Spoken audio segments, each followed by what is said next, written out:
ఎపిసోడ్లో యోసేపు గారు పోతీఫర్ యొక్క గృహము నుండి చెరసాలలో వేయబడ్డాడు. చెరసాల నాయకుడికి నచ్చటం మూలంగా చెరసాలలోని బాధ్యతలని నిర్వర్తిస్తూ ఉన్నాడు. అమ్మబడినది మొదలుకొని దేవుడు యోసేపుకి తోడై ఉండటం మూలంగా పోతీఫరు అతన్ని హెచ్చించాడు. అలాగే చెరసాల నాయకుడు కూడా యోసేపుకి మంచి ప్రాధాన్యతను ఇవ్వటం, అలాగే బాధ్యతలని అప్పగించటము జరిగింది. ఆదికాండము 40వ అధ్యాయము ప్రారంభ వచనం నుండి మనం గమనించగలిగినట్లయితే,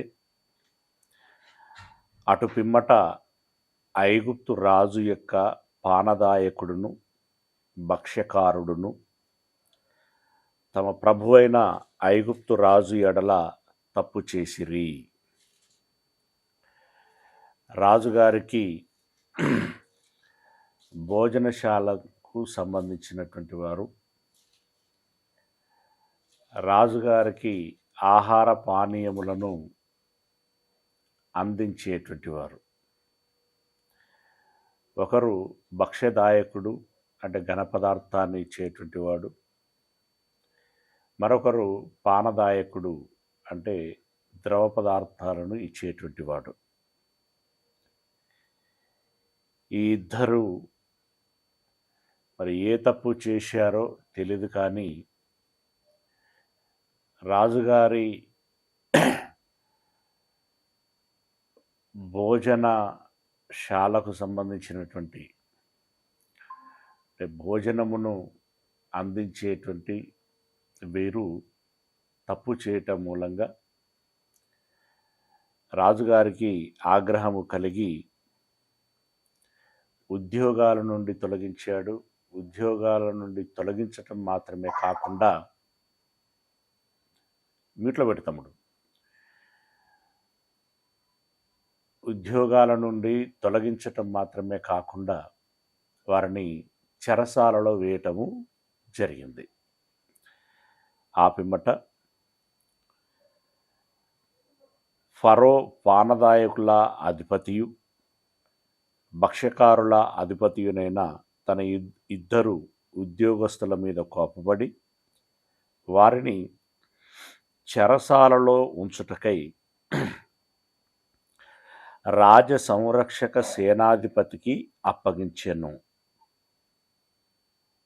అది యోసేపు బంధింపబడిన స్థలం. రాజదేహ సంరక్షకులకు అధిపతి పోతీఫర్ అనేటువంటి విషయం మనకు తెలిసిందే. పోతీఫర్ యొక్క పర్యవేక్షణలో ఒక చెరసాల నిర్వహించబడుచున్నది. ఆ చెరసాలలో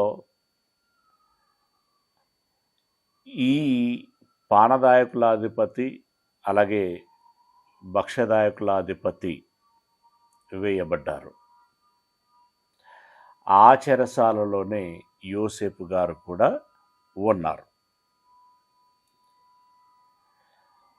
యోసేపు గారు ముందు వెళ్ళారు, తదుపరి వారిరువురు ఆ చెరసాలలోనికి వచ్చారన్నట్టుగా మనకి ఇక్కడ అర్థమవుతున్నది.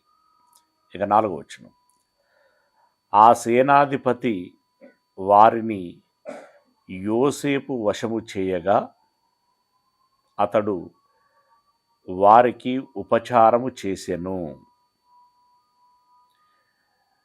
సేనాధిపతి ఆ ఇద్దరు నేరస్తులని యోసేపుకి అప్పగించటము జరిగింది.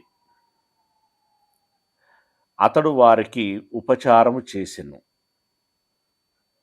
సాధారణంగా చెరసాలలో వేసినప్పుడు చెరసాల నాయకుడు చెరసాలలో ఉన్నటువంటి ఖైదీలను శిక్షించటము లేదా శిక్షణలో పెట్టటము అనేటువంటిది జరుగుతూ ఉంటుంది. అయితే ఇక్కడ యోసేపు వారికి ఉపచారము చేసెను అనేటువంటి మాట వింటున్నాం. ఉపచారము అనంటే వారికి కావలసినటువంటి అవసరములను తీరుస్తూ వస్తున్నాడు అని, మంచి చెడులను చూసుకుంటున్నాడు అని. ఓకే, వారు కొన్ని దినములు కావలిలో ఉండిన తర్వాత వారిద్దరూ అనగా చెరసాలలో బంధింపబడిన ఐగుప్తు రాజు యొక్క పానదాయకుడును భక్ష్యకారుడును ఒకటే రాత్రి యందు కలలు కనిరి. వారిద్దరికీ కలలు వచ్చాయి. తెల్లవారినప్పుడు యోసేపు వారి యొద్దకు వచ్చి వారిని చూడగా వారు చింతాక్రాంతులై ఉండిరి. వారికి కలలు వచ్చాయి. కలలో ఒక సమాచారము తెలిసింది. తెలిసినటువంటి సమాచారాన్ని బట్టి వారిరువురు ఆందోళనకు గురయ్యారు. ఆ ఆందోళనలో చింతిస్తూ దిగాలుతో ఉండటం మూలంగా వారి ముఖములను చూసినటువంటి యోసేపు, మీరెందుకు చింతతో ఉన్నారు అని వారిని పరామర్శించటము, అడగటము అనేటువంటిది జరిగింది. అతడు, ఎందుచేత నేడు మీ ముఖములు చిన్నబోయి ఉన్నవని తన యజమానుని ఇంట తనతో కావలి అందున్న పరో ఉద్యోగస్తులను అడిగాను. ఎందుకు మీరు చింతతో ఉన్నారు అని చెప్పి యోసేపు గారు వారిని అడిగాడు. అందుకు వారు, మేము కలలు కంటిమి, వాటి భావము చెప్పగల వారెవరనూ లేరని అతనితో అనగా. వారికి కలలైతే వచ్చాయి కానీ కళ యొక్క భావమేంటో వారికి తెలియటం లేదు. కళ యొక్క భావమేంటో తెలియకపోవటం మూలంగా ఇది ఏం జరగబోచున్నది, రేపు ఎల్లుండి మన పరిస్థితులు ఏమిటి అని ఆందోళనతో ఉన్నారు. బయట ఉంటే వాళ్ళదైనటువంటి శైలిలో ఆ జ్ఞానులను లేదంటే జ్యోతిష్యులను ఇంకా మంత్రగాళ్ళు అనో మంత్రజ్ఞులను సోదె చెప్పువారనో ఇలా రకరకాలైనటువంటి వ్యక్తులని సంప్రదించేటువంటి వారు. వాళ్ళు ఏదో ఒకటి చెప్పేవారు, ఓహో ఇదే అని వారు ఎరిగేటువంటి వారు. కానీ అలాంటి వారిప్పుడు చెరసాలలో మామూలుగా ఉండరు కదా. అలా ఎవరిని అడగాలో తెలియనటువంటి పరిస్థితి. అలాగని విషయము సమస్య ఏమై ఉంటుందో అనేటువంటి ఒక ఆందోళన. ఎందుకు మీరు చింతాక్రాంతులై ఉన్నారని యోసేపు అడిగితే, మాకు ఇలా కల వచ్చింది, దాని భావము చెప్పేటువంటి వారు లేరు, అందుకే మేము చింతతో ఉన్నాము అని చెప్పి అంటే, యోసేపు గారు చెప్తున్నటువంటి మాట ఏంటంటే, యోసేపు వారిని చూచి, భావములు చెప్పుట దేవుని ఆధీనమే కదా. వారు అంత చింతతో ఉండి ఎందుకు చింతతో ఉన్నారంటే, ఇందుకోసం మేము చింతతో ఉన్నాము అని అన్నప్పుడు యోసేపు గారు ఎంత ఆలవోకగా మాట్లాడుచున్నాడు అనంటే, భావములు, కలల యొక్క భావములు చెప్పుట దేవుని వశమే కదా. అంటే చిన్ననాట నుండే తనకున్నటువంటి అనుభవాన్ని బట్టి తనకు కూడా కలలు వచ్చాయి. ఆ కలల భావం ఏంటో తెలపబడింది. ఆ అనుభవాన్ని బట్టి కలలు ఇస్తున్నది దేవుడే, దాని భావాన్ని తెలియచేస్తున్నది దేవుడే. దేవుడు ఉండగా మీరెందుకు చింతాక్రాంతులై ఉన్నారు అని చెప్పి వాళ్ళని అడుగుచున్నాడు, లేదా వాళ్ళకి తెలియచేస్తున్నాడు. దేవుడు ఉన్నాడు కదా, భావములు చెప్పుట దేవుని ఆధీనమే కదా. అంటే ఒక అనుభవము ఉన్నప్పుడు ఒక మనిషి ఆ విషయంలో ఎంత కాన్ఫిడెన్స్గా మాట్లాడగలుగుతాడు, ఎంత ధైర్యంగా మాట్లాడగలుగుతాడు అనేటువంటి దానికి యోసేపు గారు మనకి ఇక్కడ మంచి ఉదాహరణగా కనిపిస్తున్నాడు. ఓకే, తర్వాత అప్పుడు పానదాయకుల అధిపతి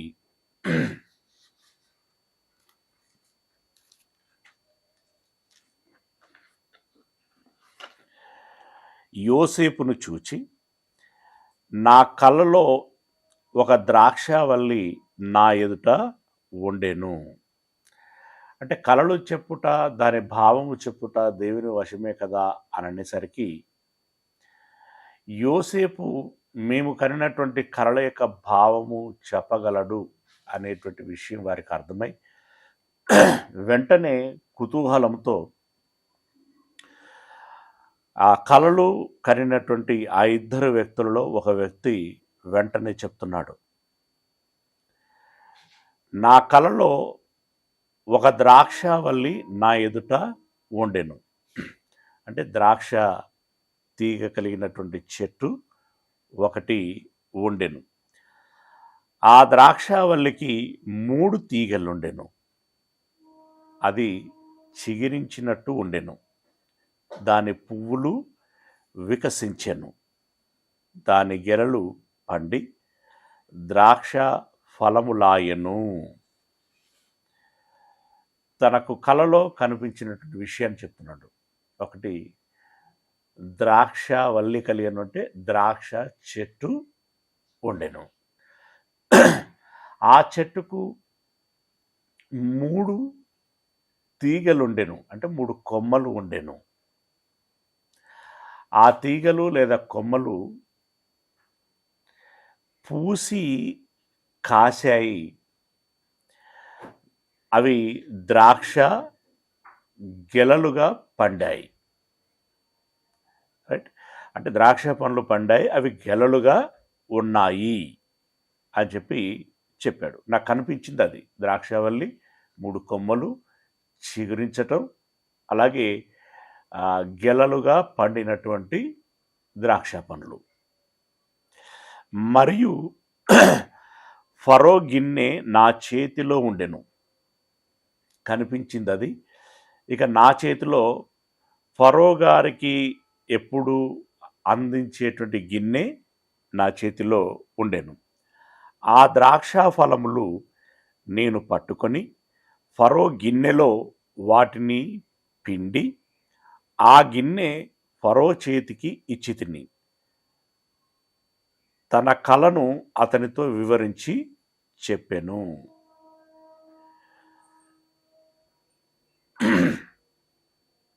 ఇలా ద్రాక్ష గెలలు నాకు కనిపించాయి. తర్వాత ఫరో గారి గిన్నె నాకు కనిపించింది.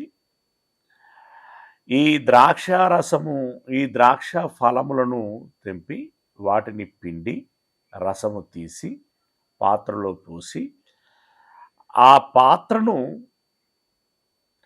రాజుగారి చేతికి ఇచ్చి తిని అని యోసేపుకు చెప్తున్నాడు. ఇచ్చి తినని తన కలను అతనితో వివరించి చెప్పాను. సింపుల్. అతనికి వచ్చినటువంటి కళ, ద్రాక్ష చెట్టు, దానికి 3 కొమ్మలు, అది చిగురించటం, గెలలుగా ద్రాక్ష పండ్లను ఫలించటం. తదుపరి ఈ వ్యక్తి రాజుగారికి అందించేటువంటి పాత్రను తీసుకున్నాడు. ఆ పాత్రలో ఈ ద్రాక్షావల్లికి పండినటువంటి పండ్లను తెంపి రసమును పిండాడు. ఆ పిండినటువంటి రసాన్ని రాజుగారికి అందించాడు. ఇది వచ్చినటువంటి కళ. యోసేపుకు వినిపించబడిందది. 12వ వచనం. అప్పుడు యోసేపు దాని భావం ఇదే.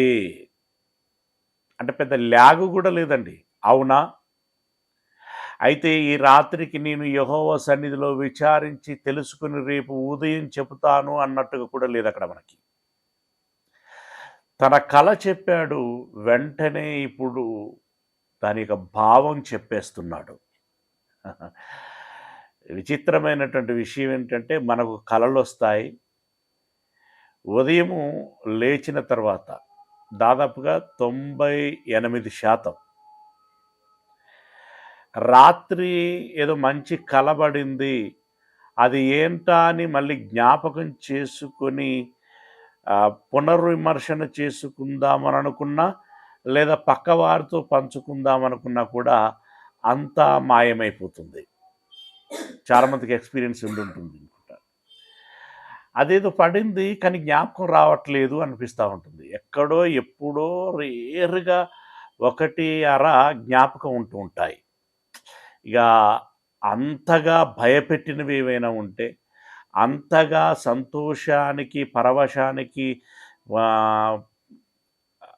పరవశింప చేసినటువంటి సందర్భాలు ఏమైనా ఉన్నట్టయితే అవి ఏవైనా 1 అందులో కూడా పూర్తి సమాచారం ఉండదు, ఏదో కొంత సమాచారం జ్ఞాపకం ఉంటుంది మనకి. పైగా ఆ జ్ఞాపకం ఉన్నట్టుగా అక్షరాలా జరుగుతుందనంటే దానికి దీనికి అసలు జాడే ఉండదు. రైట్? కానీ ఒక వ్యక్తికి కల రావటం, ఆ వ్యక్తి తన కళను గురించి తెలియచేయటం, వెంటనే ఆ కళ యొక్క భావాన్ని నేను తెలియచేస్తాను అని చెప్పి యోసేపు గారు చెప్పటం, ఇది ఒక గొప్ప విషయం. ఆనాటి వారి యొక్క గొప్ప అనుభవం. అయితే ఇది ఎలా సాధ్యమైంది అంటే, ఇది పనిగట్టుకొని దేవుడే ఇచ్చినటువంటి కలలు గనక, వాటి భావము కూడా దేవుడే దగ్గరుండి తెలియచేస్తున్నటువంటి విషయం గనక వారికి జ్ఞాపకం ఉన్నది. యోసేపు లాంటి వారు వివరించగలుగుతున్నారు. ఇప్పుడు దానియేలు సందర్భంలో కూడా నెబుకద్నెజరుకి పడినటువంటి కళ, దాని భావం తెలియచేయటం, ఇదంతా కూడా దేవుని యొక్క ప్రమేయం. కళలు 2 రకాలు.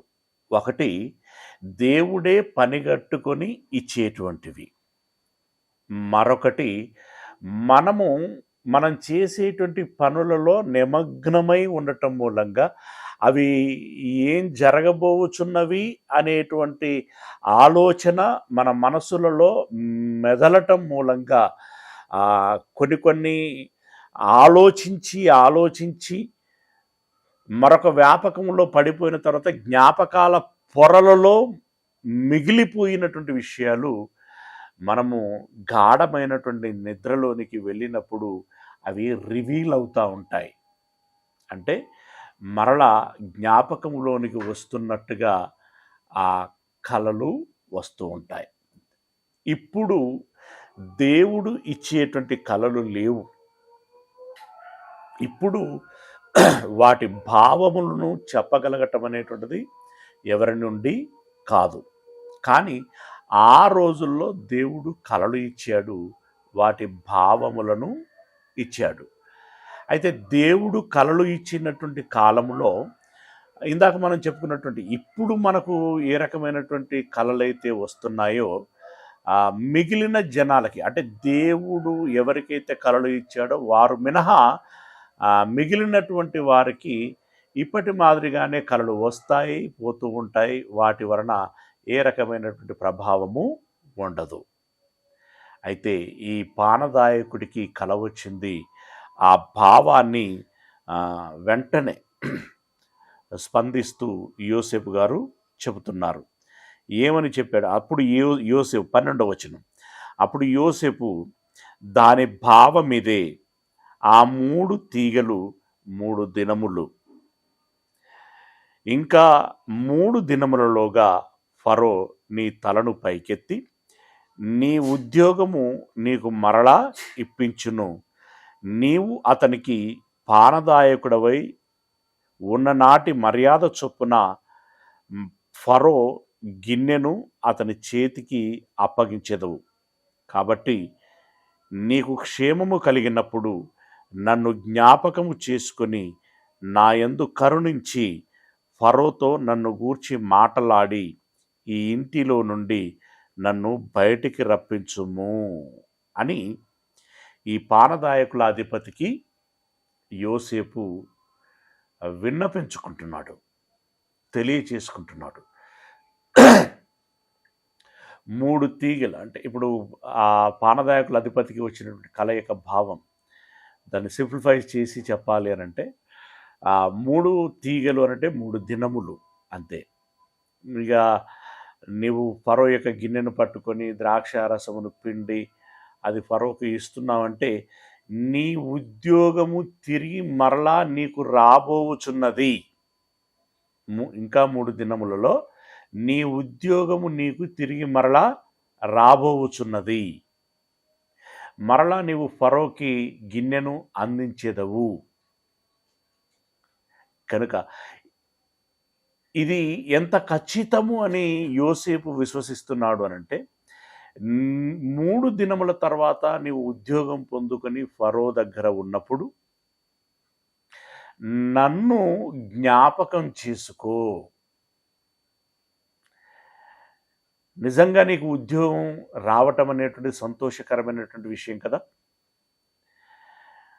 నీకు ఉద్యోగము వచ్చినప్పుడు నన్ను జ్ఞాపకం చేసుకొని నన్ను గురించినటువంటి సమాచారం, అకారణముగా నేను చెరసాలలో వేయబడ్డాను అనేటువంటి విషయము రాజుగారికి తెలియచేయము. ఎందుకంటే నువ్వు రాజుగారికి సమీపముగా ఉంటావు కనుక. రాజుగారికి సమీపముగా ఉంటావు కనుక మామూలుగా యజమానులకి ఈ ఆహారం అందించేటువంటి వారు కావచ్చు, అలాగే వాహనము యొక్క డ్రైవర్లు కావచ్చు, అలాగే వ్యక్తిగత సెక్యూరిటీ ఎవరైతే ఉంటారో వారు కావచ్చు, వీళ్ళకు రాజుగారు దగ్గరగా ఉంటారు. రాజుగారు కూడా వారి సంగతులను గమనిస్తూ ఉంటాడు, కొన్ని విషయాలను పంచుకుంటూ ఉంటారు. మిగిలిన సిబ్బందికి ఇంత మంచి అవకాశం ఉండదు. ఏదో మంత్రులు మినహా మిగిలిన వారికి పెద్దగా అవకాశము ఉండదు. కానీ ఈ పానదాయకుడికి ఆ వెసులుబాటు ఉంటుంది. కాబట్టి నన్ను గురించి నువ్వు జ్ఞాపకం చేసుకొని రాజుగారికి నా విషయాన్ని తెలియచేయము అని చెప్పి చెప్పటం జరిగింది. ఆ మాట చెప్పిన తర్వాత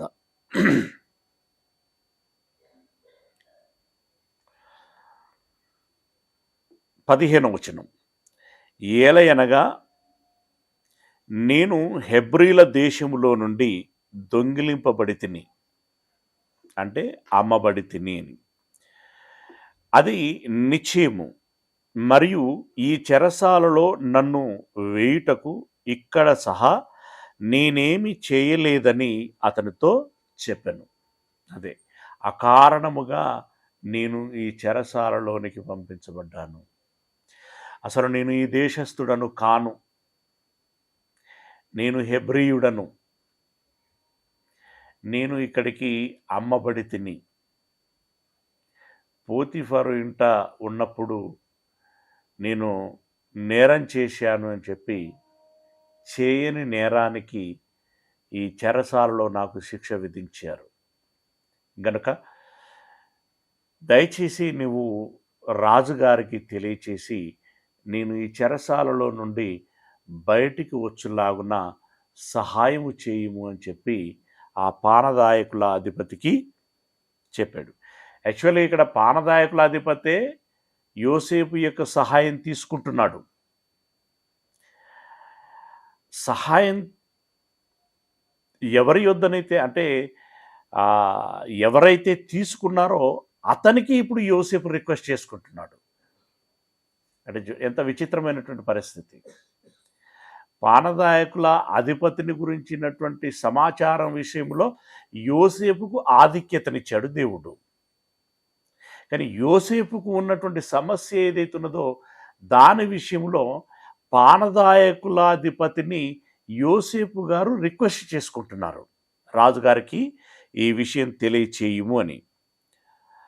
అతడు తెలిపిన భావము మంచిదని, అంటే ఈ పానదాయకుల అధిపతికి తన కళ తనకు తెలుపబడినటువంటి భావము మీదనే దృష్టి ఉన్నది తప్ప యోసేపు గారు చెప్పినటువంటి మాట ఆయనకి సెకండరీగా ఉన్నది, దాని పట్ల అంత దృష్టి ఏమీ లేదు. యోసేపు గారు చెప్పినటువంటి ఆ భావము చాలా బాగున్నదని సంతోషించి అతడు ఏం చేశాడు, అతడు తెలిపిన భావం మంచిదని భక్ష్యకారుల అధిపతి చూచి అతనితో ఇట్లా నేను, అంటే ఎప్పుడైతే పానదాయకుడి యొక్క కళ యొక్క భావాన్ని తెలియచేశాడో వెంటనే భక్ష్యదాయకులాధిపతికి కూడా కళ వచ్చింది కదా. ఈ పానదాయకులాధిపతికి వచ్చినటువంటి కళ యొక్క భావం బాగున్నది అని అనుకొని నాకు కూడా అలాంటి మంచి భావము కలిగినటువంటి సమాచారము ఇందులో దాగి ఉంటుంది, యోసేపు గారు తెలియచేస్తారు అని భావించి అతడును యోసేపును సంప్రదించి, అయ్యా నాకు కూడా ఒక కళ వచ్చింది, పానదాయకుల అధిపతికి వచ్చిన కళ యొక్క భావాన్ని తెలియచేసావు కదా, నాకు వచ్చినటువంటి కళ యొక్క భావాన్ని కూడా తెలియచేయము అని చెప్పి ఈ భక్ష్యదాయకుల అధిపతి యోసేపును అడగటం జరిగింది. నేనును కలగంటిని, ఇదిగో తెల్లని పిండి వంటలు గల 3 గంపలు నా తల మీద ఉండెను. భక్ష్యదాయకుల అధిపతి కదా, పిండి వంటలు కలిగినటువంటి 3 గంపలు నా తల మీద ఉండెను. మీది గంపలో ఫరో నిమిత్తము సమస్త విధములైన పిండి వంటలు ఉండెను. అయితే వాటిని నేను ఫరో కోసం తీసుకెళ్తున్నప్పుడు పక్షులు నా తల మీద ఉన్న ఆ గంపలో నుండి వాటిని తీసుకొని తినుచుండెను. 3 గంపలు ఉన్నాయి, మీది గంపలో రాజుగారికి కావలసినటువంటి పిండి వంటలు ఉన్నాయి. అయితే నా తల మీద ఉన్నటువంటి ఆ గంపలోని పిండి వంటలను పక్షులు తినటం ప్రారంభించాయి. ఇదయ్యా నాకు వచ్చినటువంటి కళ, దీని భావం ఏంటి? అయితే పాపం అతడు ఆశతో అడుగుచున్నాడు, పానదాయకుల అధిపతికి మంచి భావం తెలియచేయబడింది కదా, నీ ఉద్యోగం నీకు వస్తుంది అన్నాడు. నాకు వచ్చినటువంటి కళ యొక్క భావం కూడా బహుశా అలాంటిదే అయి ఉంటుందేమో అనేటువంటి ఒక ఆశతోటి ఈ భక్ష్యదాయకుల అధిపతి యోసేపును అడగటం జరిగింది. అయితే యోసేపు చెప్తున్నాడు, ఆ కళ యొక్క భావం కూడా యోసేపు చెప్తున్నాడు. ఏమని చెప్తున్నాడు? అందుకు యోసేపు, దాని భావము ఇదే, ఆ 3 గంపలు 3 దినములు, ఇంకా 3 దినములలోగా ఫరో నీ మీద నుండి నీ తలను పైకెత్తి మ్రాను మీద నిన్ను వ్రేలాడదీయించును. అప్పుడు పక్షులు నీ మీద నుండి నీ మాంసమును తినివేయునని ఉత్తరము ఇచ్చెను. ఏమండి, ఈ కళ యొక్క భావము బాధ గొలిపేది, భయపెట్టేది. అయినా భావం ఏదైతే ఉందో దాన్ని తెలియచేయవలసినటువంటి బాధ్యత నాది అని భావించి అతనికి నిర్మోహమాటంగా చెప్పాడు. 3 గంపలు అంటే దాని అర్థం 3 దినములు. ఇక నీ మీద ఉన్నటువంటి ఆ గంపలోని భక్ష్యములని, ఆ పిండి వంటలని పక్షులు తిన్నాయి అని అంటే నువ్వు అర్థం చేసుకోవాల్సిన విషయం ఏంటనగా 3 దినములలో నీవు చెట్టుకు లేదంటే ఉరికి వ్రేలాడుదువు, అంటే నువ్వు చంపబడతావు, నీకు మరణశిక్ష విధించబడుతుంది. నీవు చనిపోయిన తర్వాత నీ శవాన్ని ఈ పక్షులు పీక్కు తింటాయి అని రెండవ వ్యక్తికి ఆ కళ యొక్క భావాన్ని తెలియచేశాడు. ఇక 3 దినములలోగా అని ఇద్దరికీ చెప్పినటువంటి మాట, పానదాయకుల అధిపతికి, భక్ష్యదాయకుల అధిపతికి. ఒకరికి ఉద్యోగం వస్తుంది అన్నాడు, ఒకరేమో చనిపోతావు అని చెప్పాడు, నువ్వు చంపబడతావు అని చెప్పాడు. 20వ వచనం, యోసేపు గారు చెప్పినటువంటి ఆ 3 దినములు రానే వచ్చాయి. 3వ దినమునందు జరిగినదేమనగా, ఆ దినము ఫరో జన్మదినము గనుక. ఇది ఆ రోజుల్లో నుండే ఉన్నదండి. ఏంటది? పెద్దలు, మహాత్ములు అనబడేటువంటి వారి యొక్క జన్మదినములను పురస్కరించుకొని చెరసాలలో ఉన్నటువంటి కొంతమంది ఖైదీలకు విడుదల దయచేయటము అనేది.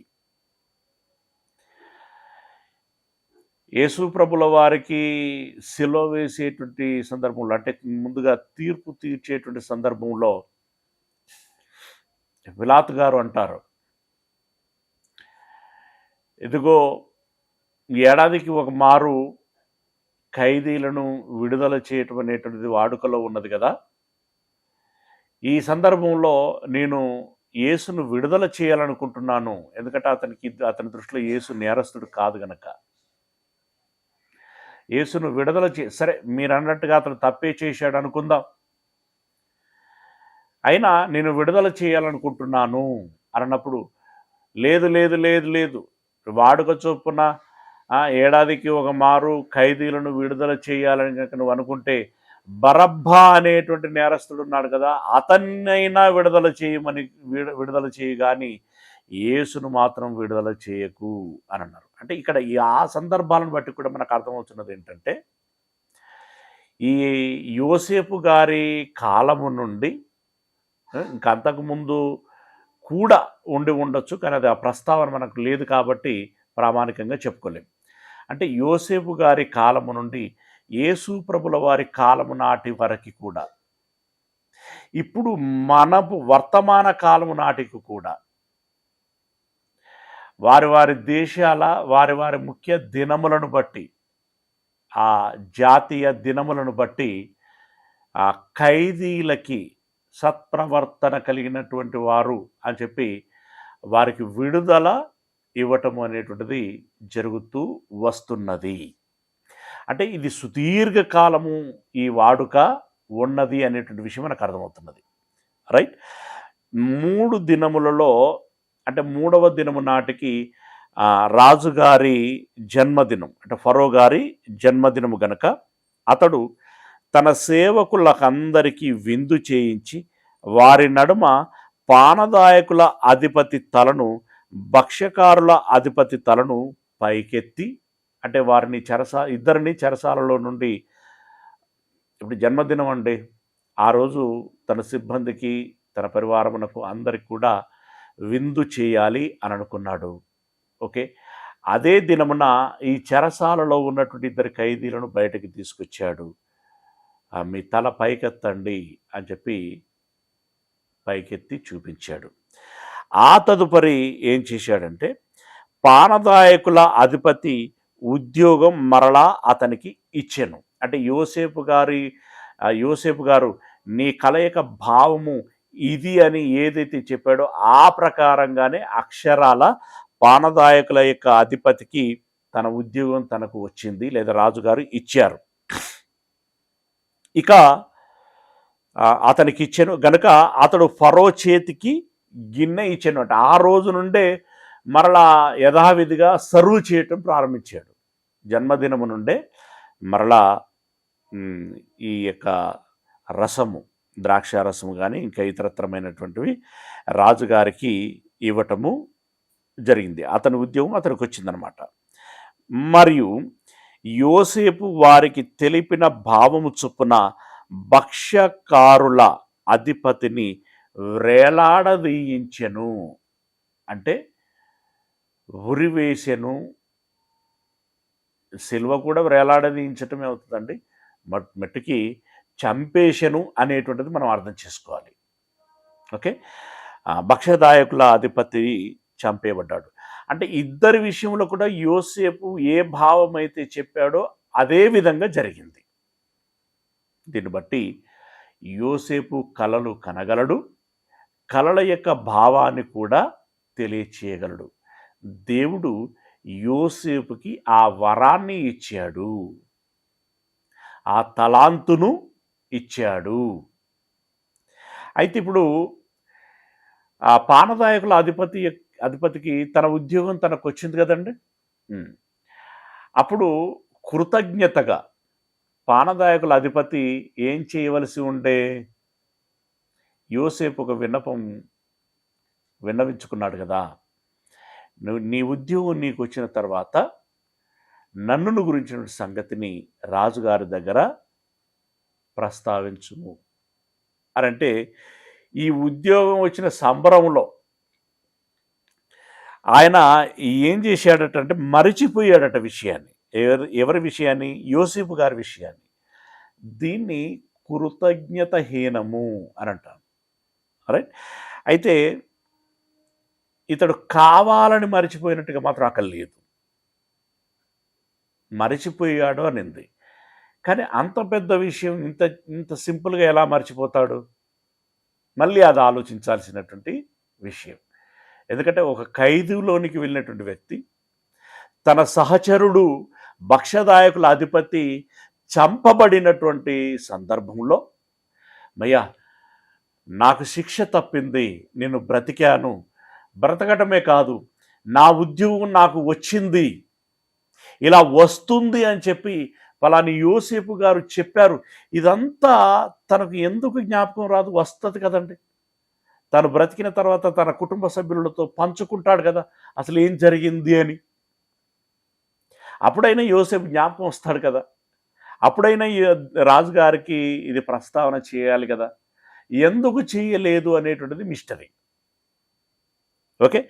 అయితే 23వ వచనం చివరి మాట. అయితే పానదాయకుల అధిపతి యోసేపును జ్ఞాపకము చేసుకొనక అతన్ని మరిచిపోయెను. ఇది టూ మచ్ అండి. అంత మేలు చేసినటువంటి, అంటే కలయిక భావము చెప్పి మేలు చేసినటువంటి యోసేపును గురించినటువంటి జ్ఞాపకము అతడు మరిచిపోవటం అనేటువంటిది మరి అంతగా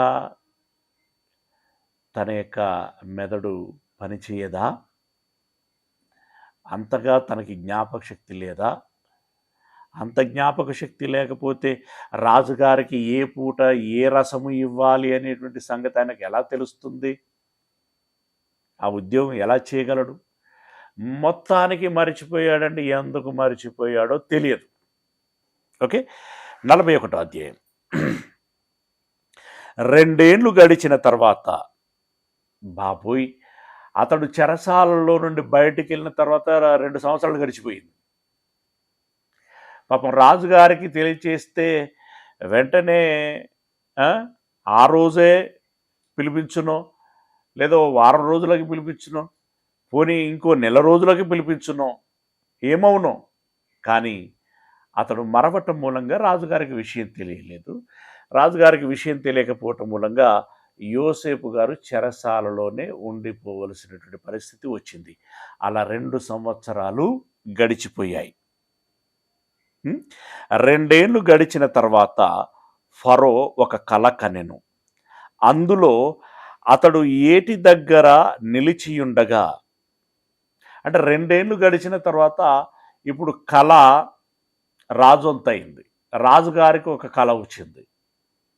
ఆ కళలో ఏం కనిపించింది అనంటే, చూపునకు అందమైనవి ఏటి అనంటే బహుశా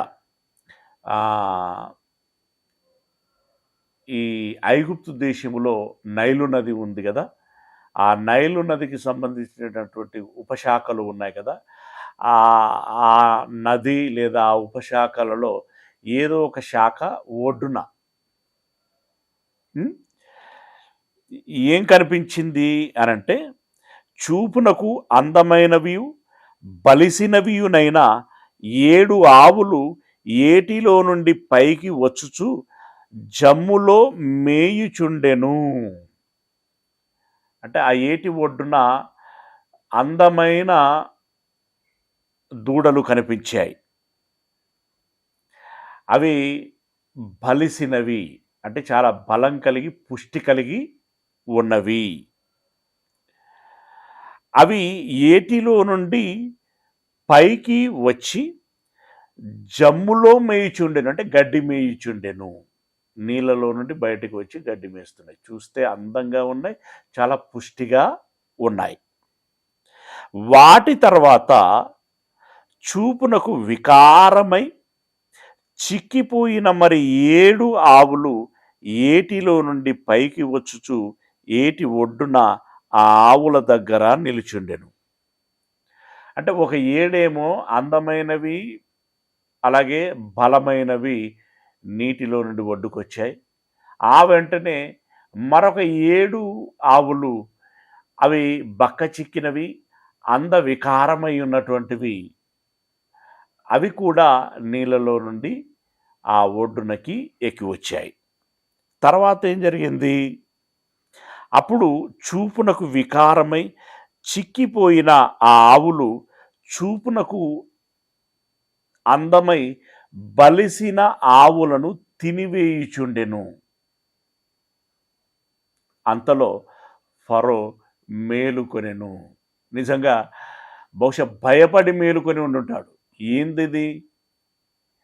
బలిసినటువంటి ఈ ఆవులను, బక్క చిక్కినటువంటి ఈ ఆవులు తినేయటం ఏంటి? ఎలా తినగలిగాయి? ఇది ఎలా జరిగింది? ఆందోళనతో మెలకు వచ్చి ఉంటుంది. ఎందుకంటే ఆ సందర్భం చూస్తే మనకు అలాగే అనిపిస్తుంటుంది. మెలకు వచ్చింది. వచ్చి ఏదో అనుకున్నాడు, తమాయించుకున్నాడు, మళ్ళీ పడుకున్నాడు. అదే రాత్రి అతడు నిద్రించి రెండవసారి కలగనెను. ఇప్పుడు మరొక కల వచ్చింది. ఆ కలలో ఏంటంటే మంచి పుష్టి గల 7 వెన్నులు, అంటే గింజలు కలిగినటువంటి కంకులు గల గుత్తి, ఉదాహరణకి వరి కోస్తే దంటు ఉంటుంది కదా, అలాంటివి కట్టగట్టినటువంటివి వెన్నులు. ఈ కళ ఏంటంటే పుష్టిగల 7 వెన్నులు ఒక దంటున పుట్టుచుండెను. అంటే ఒకే దంటులో 7 వెన్నులు వచ్చాయి. మరియు తూర్పు గాలి చేత చెడిపోయిన 7 పీల వెన్నులు వాటి తర్వాత మొలిచెను. అంటే మంచి ఆరోగ్యకరమైనటువంటి మేలుకరమైనటువంటి వెన్నులు కలిగినట్టు 7 వెన్నులు కలిగినటువంటి దంటు ఒకటి మొలిచింది. ఆ పీల కలిగినటువంటి బలహీనమైనటువంటి 7 వెన్నులు ఆ తర్వాత మొలిచాయి. అయితే అప్పుడు నిండైన పుష్టిగల ఆ 7 వెన్నులను ఆ పీల వెన్నులు మృంగివేసెను. అంతలో ఫరో మేలుకొని అది కల అని గ్రహించెను. అంటే 2 కలలు వచ్చాయి. మరి దీని భావం ఏమై ఉంటుంది? ఒకసారి వస్తే ఏదో వచ్చింది అని అనుకున్నాను, రెండవసారి వచ్చింది. మొదటిసారి 7 ఆవులను మరొక 7 ఆవులు మింగివేశాయి. రెండవసారి 7 వెన్నులను మరొక 7 వెన్నులు మింగివేశాయి. ఈ మింగివేయటం ఏంటి? అందులో బలమైన వాటిని బలహీనమైనటువంటివి మింగేస్తున్నాయి. ఈ బలమైనటువంటివి ఏంటి, బలహీనమైనటువంటివి ఏంటి, ఈ మింగివేయటం ఏంటి, అసలు దీనిలో ఉన్నటువంటి మతలబేంటి అని చెప్పి రాజుగారికి కొంత చింత ప్రారంభమైపోయింది. అది ఏమై ఉంటుంది, దాని భావం ఏమై ఉంటుంది అని చెప్పి వెంటనే దాని భావం తెలుసుకోవాలని యథావిధిగా వారికి ఉన్నటువంటి వాడుక చొప్పున ఆ దేశములో ఉన్నటువంటి మేధావులు అనబడినటువంటి వారిని పిలిచాడు. 8వ వచనం, తెల్లవారినప్పుడు అతని మనస్సు కలవరపడిను గనుక, అంటే ఏమై ఉంటుందో అనేటువంటి కలవరము ఉండింది గనక, అతడు ఐగుప్తు శకునగాండ్రనందరినీ అక్కడి విద్వాంసులనందరినీ పిలువనంపి ఫరో తన కలలను వివరించి వారితో చెప్పెను. కానీ ఫరోకు వాటి భావము తెలుపగల వాడెవడునూ లేకపోయెను. ఆ దేశంలో ఉన్నటువంటి శకునగాండ్రందరినీ, విద్వాంసులనందరినీ, అంటే రకరకాల పండితులు అన్నమాట, వారినందరినీ పిలిచాడు. పిలిచి తనకొచ్చినటువంటి ఆ 2 కళలు ఏవైతే ఉన్నాయో ఆ కళలని వాళ్ళకి తెలియచేసి, వీటి భావమును నాకు తెలియచేయండి అని చెప్పి అడిగాడు. అడిగితే వారెవ్వరు కూడా భావాన్ని తెలియచెప్పలేకపోయారట. ఎందుకు తెలియచెప్పలేకపోయి ఉంటారంటే, దేవుడు వారికి ఆ భావము ఏంటో తెలియచేయలేదు కాబట్టి. ఓకే. 9వ వచనం, అప్పుడు పానదాయకుల అధిపతి, నేడు నా తప్పిదములను జ్ఞాపకము చేసుకొనుచున్నాను. నేడు నా తప్పిదములను జ్ఞాపకం చేసుకుంటున్నాను. అంటే ఎప్పుడైతే రాజుగారి కళ వచ్చిందో ఆ కళ భావం తెలుసుకోవాలని ఆ దేశములో ఉన్నటువంటి విద్వాంసులని, మిగిలిన సిబ్బందిని అంతటిని పిలిపించి, శకునగాండ్రిని అలాంటి వారిని అందరిని పిలిపించి ఈ భావాన్ని తెలియచేయండి అని అంటే, మాకు తెలియదు, మాకు తెలియదు, మాకు తెలియదు అని చెప్పేసి అన్నారు. వాళ్ళు సింపుల్గా మాకు తెలియదు అని అన్నారు, కానీ మరి రాజుగారికి కలత మాత్రం అలాగే ఉంటుంది కదా.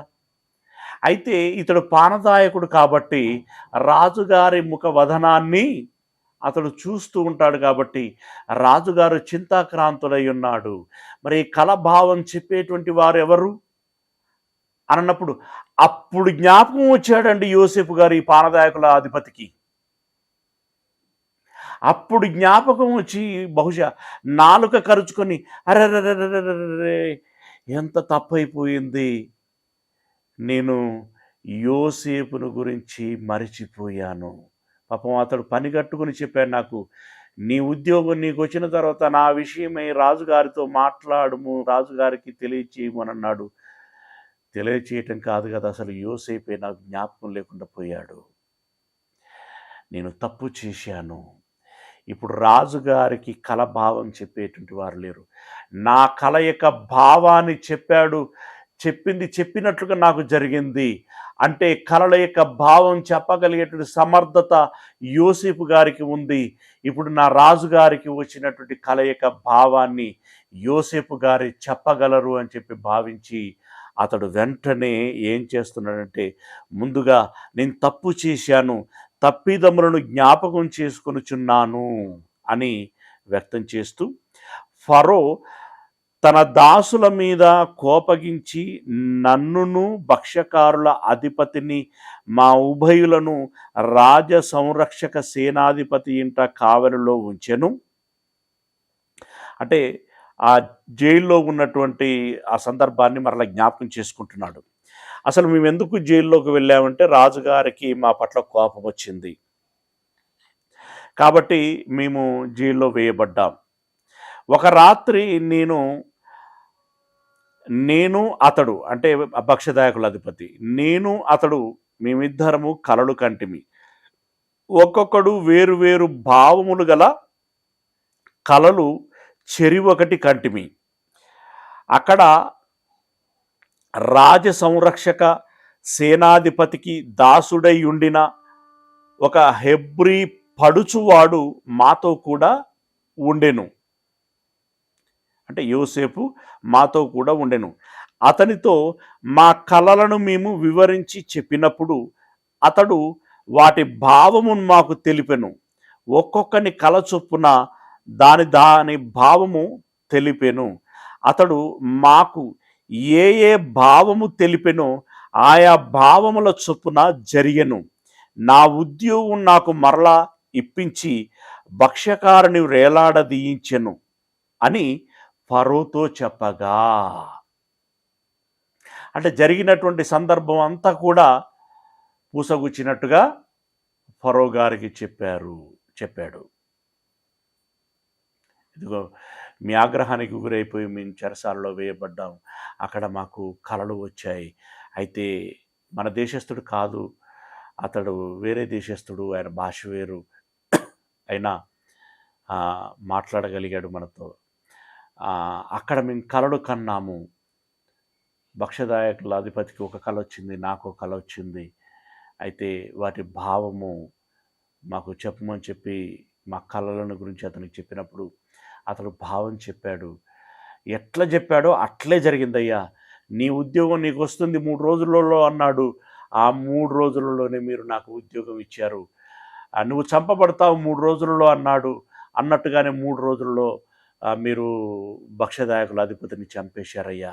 అంటే దాన్ని బట్టి అర్థమవుతున్నది ఏంటంటే, కళల యొక్క భావం చెప్పగలిగేటువంటి సమర్థత యోసేపుకు ఉన్నది అనేటువంటి విషయము నాకు అర్థమైంది అని చెప్పి రాజుగారికి ఆ విషయాన్ని చెప్పాడు.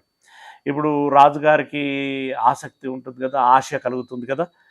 వెంటనే రాజుగారు ఏం చేశారంటే 14వ వచనంలో, ఫరో యోసేపును పిలువనంపెను.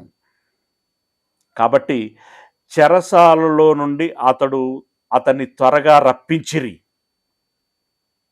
ఫరో ఇన్ఫర్మేషన్ పాస్ చేసి చెరసాలలో ఉన్నటువంటి యోసేపును బయటకు తీసుకురండి, నా దగ్గరికి తీసుకురండి అని చెప్పేసి వర్తమానం చేశాడు.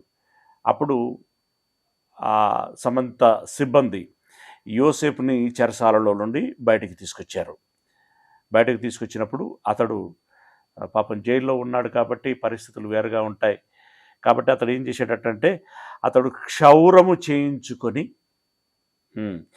మంచి బట్టలు కట్టుకొని ఫరో యుద్ధకు వచ్చాను. అంటే నీట్గా తయారై రాజుగారి యుద్ధకి వచ్చాడు. ఫరో యోసేపుతో, నేనొక కల కంటిని, దాని భావమును తెలుపగల వారెవరనూ లేరు. నీవు కలను విన్న ఎడల దాని భావము తెలపగలవని నిన్ను గూర్చి వింటినని అతనితో చెప్పాను.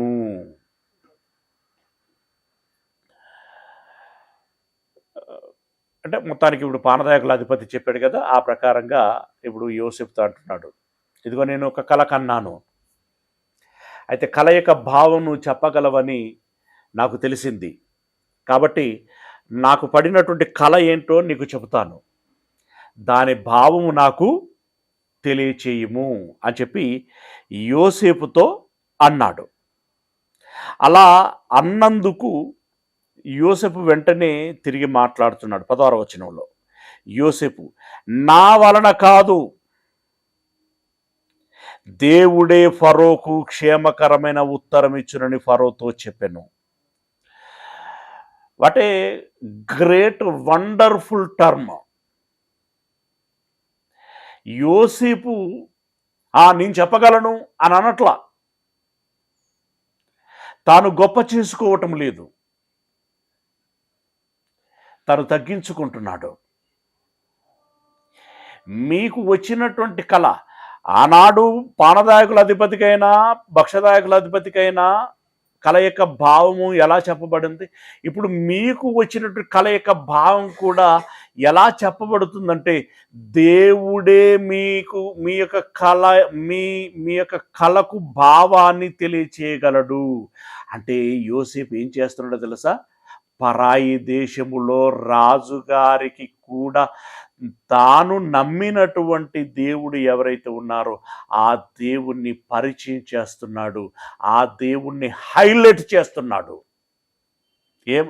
ఏ రకంగా అంటే ఆ మాటలు నేరుగా ఉండవు కానీ పరోక్షంగా అదే అర్థం వస్తుంది.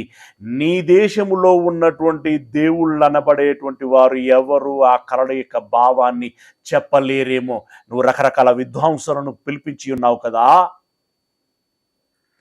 వారెవరూ చెప్పలేనటువంటిది నా దేవుడు చెప్పగలడు.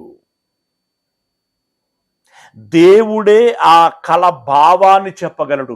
నా నోట మీకు వినిపిస్తున్నా కూడా నేనైనా ఎలా చెబుతున్నాను అనంటే, దేవుడు నాకు తెలియచేస్తే నేను మీకు తెలియచేస్తున్నాను. నిజంగా మొదటిసారిగా ఆ మాటలు విన్నటువంటి ఎవరికైనా ఏమనిపిస్తుందండి? ఈయన దేవుడు ఎంత గొప్పవాడా, ఇంతకీ ఆ దేవుడెవరు అనేటువంటి ఒక ఆలోచనను కలిగిస్తుంది అది. అంటే ఆ సత్యదేవుణ్ణి, ఆ నిజమైనటువంటి దేవుణ్ణి, ఆ జీవము కలిగినటువంటి దేవుణ్ణి, వాస్తవానికి సృష్టికర్త అయినటువంటి దేవుణ్ణి ఒక విధంగా ఫరోకి యోసేపు గారు పరిచయం చేశారు. ఏమండి? కానీ యోసేపు గారి కాలంలో ఉన్నటువంటి ఫరో వేరు, మోషే గారి కాలంలో ఉన్నటువంటి ఫరో వేరు. కానీ మొట్టమొదటగా ఐగుప్తు దేశానికి ఫరో ఎవరైతే ఉన్నారో వారికి యెహోవాను గురించినటువంటి పరిచయము చేసినటువంటి వ్యక్తి యోసేపు గారు అనేటువంటి విషయం మనకి అర్థమవుతున్నది. రైట్? అలా నా దేవుడు మాత్రమే నీ యొక్క కళ భావాన్ని తెలియచేయగలడు అని చెప్పి రాజుగారితో మాట్లాడుతున్నాడు. నా వలన కాదు, దేవుడే ఫరోకు క్షేమకరమైనటువంటి ఉత్తరం ఇచ్చినని ఫరోతో చెప్పాను. అందుకు ఫరో, నా కలలో నేను ఏటి ఒడ్డున నిలిచియుంటిని అని చెప్పి తనకొచ్చినటువంటి కళ ఏదైతే ఉన్నదో దాన్ని ఇప్పుడు యోసేపు గారికి తెలియచేస్తున్నాడు. అయితే తనకు వచ్చిన కళ ఏంటో మనం ఇందాకనే చదువుకున్నాం, మనకు తెలుసు. అదంతా యోసేపుకు చెప్పాడు. చెప్పిన తర్వాత యోసేపు దాని భావాన్ని ఏమని చెప్పాడు అది రేపటి దినమున తెలుసుకునేటువంటి ప్రయత్నం చేద్దాం. ఓకేనా? ప్రార్థన చేసుకుందాం. సర్వోన్నతుడైనటువంటి మా దేవుడా, మీ పాదములకు వందనాలు చెల్లిస్తూ ఉన్నాం మా పరమ తండ్రి. అయ్యా, మరి ఈ దినమున 3 విషయాలని గమనించి ఉంటున్నాం. ఒకటి, భక్ష్యదాయకుల అధిపతికి వచ్చినటువంటి కళ, దాని భావం. రెండవది, పానదాయకుల అధిపతికి వచ్చినటువంటి కళ, దాని భావం, వాటి నెరవేర్పు. మూడవది, ఐగుప్తు దేశపు యొక్క రాజుగారికి వచ్చినటువంటి కళ, దాని భావాన్ని తెలియచేయమని యోసేపు గారిని అడగటం. యోసేపు గారు దేవుడే దాన్ని తెలియచేస్తాడు అని మిమ్మల్ని ఘనపరుస్తూ అతడు ఇచ్చినటువంటి సమాధానం. దేవా, ఏది ఏమైనప్పటికీ నిన్ను ఎరిగి నిన్ను నమ్మిన వాడికైనా, నిన్ను ఎరగక నమ్మని వారికైనా ఏమి జరగాలన్నా కూడా సమస్తము మీ ఆధీనములో ఉంటున్నది అనేటువంటి విషయము తెలుస్తున్న తండ్రి. దేవా, ఇదిగో మా జీవితాలు మీ వశమై ఉన్నవి. మా విషయంలో మీరు ఏ నిర్ణయం తీసుకుంటారో, ఏం జరిగిస్తారో అది జరుగుతుంది, అదే జరుగుతుందని మేము నమ్ముచున్నాం.